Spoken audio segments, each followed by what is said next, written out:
Hello, dear children. Today we will read a very interesting story which will impart an invaluable lesson in oral health and hygiene.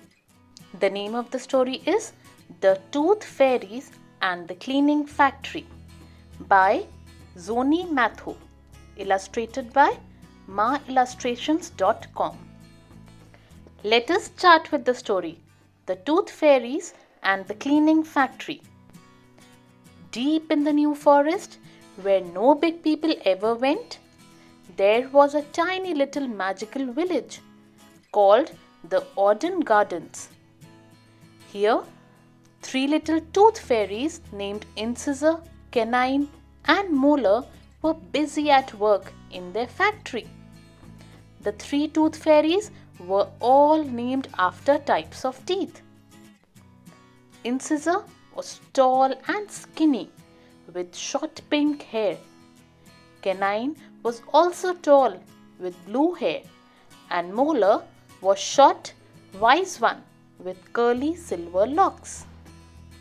All day long, the busy little fairies cleaned and shined the children's milk teeth they had collected during the night. The milk teeth were used to make very useful things in the Auden Gardens, like roads in the village and furniture in the homes for the little fairies.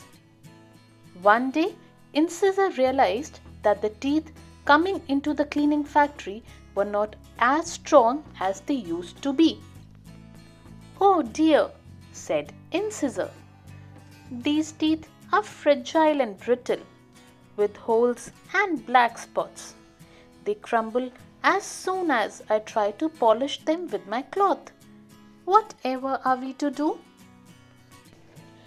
"Yes," said Canine, "I know exactly what's wrong. The children are beginning to eat far too many sweets and are not looking after their teeth at all.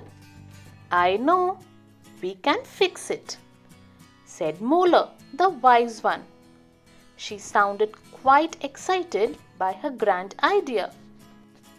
The 3 fairies looked at each other and waited while Molar explained all.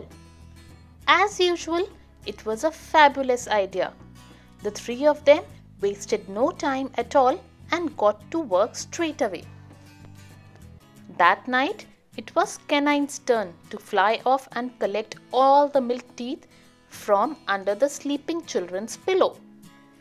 Off she flew with a bag of coins, some whiteberry sandwiches for her lunch, and a pack of cards which the 3 fairies had spent all afternoon preparing. It was such a treat to leave the forest and see the city skyline, but it was a dangerous place for fairies. Canine had to make sure that the big people never saw her. She flew through the starry sky and saw the wonderful city fast asleep. Her first stop was a young boy named Junior. Earlier in the night, Junior and his mum had placed his milk tooth under the pillow. Mummy tucked Junior into bed and told him all about the tooth fairy, who would leave some money in exchange for his tooth. She gave him a goodnight kiss and left him to fall asleep. By the time Canine arrived, Junior was fast asleep. She flew in through the top window that was ajar and glided quickly down to Junior's pillow.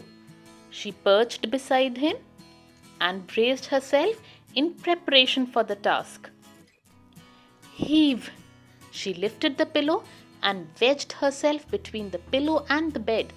She quickly grabbed the tooth and tossed it over to her backpack. She placed 2 coins and a fairy special card in exchange under the pillow and flew off into the night sky to find more milk teeth. In the morning, as soon as Junior woke up, he rummaged under the pillow to see if the tooth fairy had left any money for him. He was thrilled to find the coins, but looked blankly at the card he found in his hand. Mummy didn't mention anything about a card. He wondered.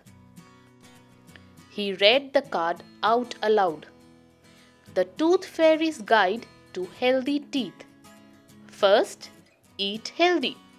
Second, cut down on sugary sweets and drinks. Third, brush your teeth twice a day.